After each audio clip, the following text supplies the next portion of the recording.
या रस्त्यावर किती अंधार आहे. 2 दिवस झाला नळाला पाणी पण नाही ट्रॅफिकची तर रोजचीच प्रॉब्लेम आहे. आपल्या चाळीत साधा जेंट्स आणि लेडीज सेपरेट इथं सगळ्या टॉयलेट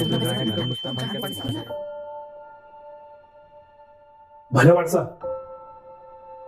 आज 9 वर्षांनी पालिकेचे इलेक्शन होत आहेत. तू जागायस ना?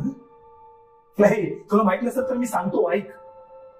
आता पावसाळ्यात गाडी चालवून ज्या खड्ड्यात तुझी गाडी रोज आदळत होती ना, आणि तुझा मणका तुझ्या नाकांतेपणाची शिक्षा भोगत होता, तो खड्डा रिपेअर करून तिथे चांगले रस्ते करण्याचं काम नगरसेवकाचं असतं बरं का.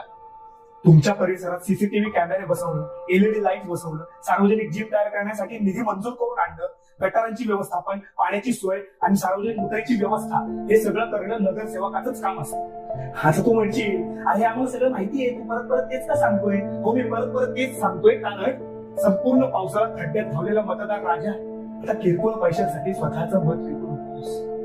आमचा अप्पा, आमचा टप्पा एवढं बोलून तुझं मतदान पूर्ण होणार नाहीये. हाच अप्पा पुढे 5 वर्ष तुझ्या प्रभागाचा किती विकास करणार आहे हे तुला डोळसपणे बघावं लागणार आहे. तू एक दिवसाचा का होईना राजा आहेस, भिकारी नाहीस. आणि उमेदवार कोणत्याही पक्षाचा असू दे, तो जर तुला पैसे देत असेल तर समजून जा की 5 वर्षासाठी त्याने तुला विकत घेतला.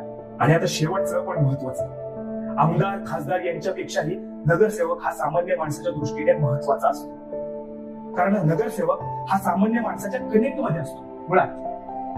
आणि आपल्याला आपली किरकोळ कामं घेऊन नगरसेवकाकडे जावं.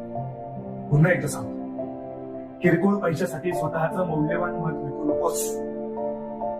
कारण उद्या खड्ड्यात गाडी अडकली, गटार तुंबलं, पाणी नाही आलं, लाईट गेली, एखादी झाडाची फांदी अंगावर पडून तू काही झालास तर तुझ्या नगरसेवकाला तू नैतिक प्रश्न विचारू शकणार नाहीस.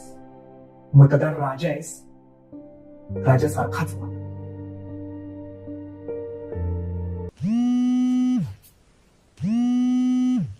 हॅलो, आपण नमस्कार.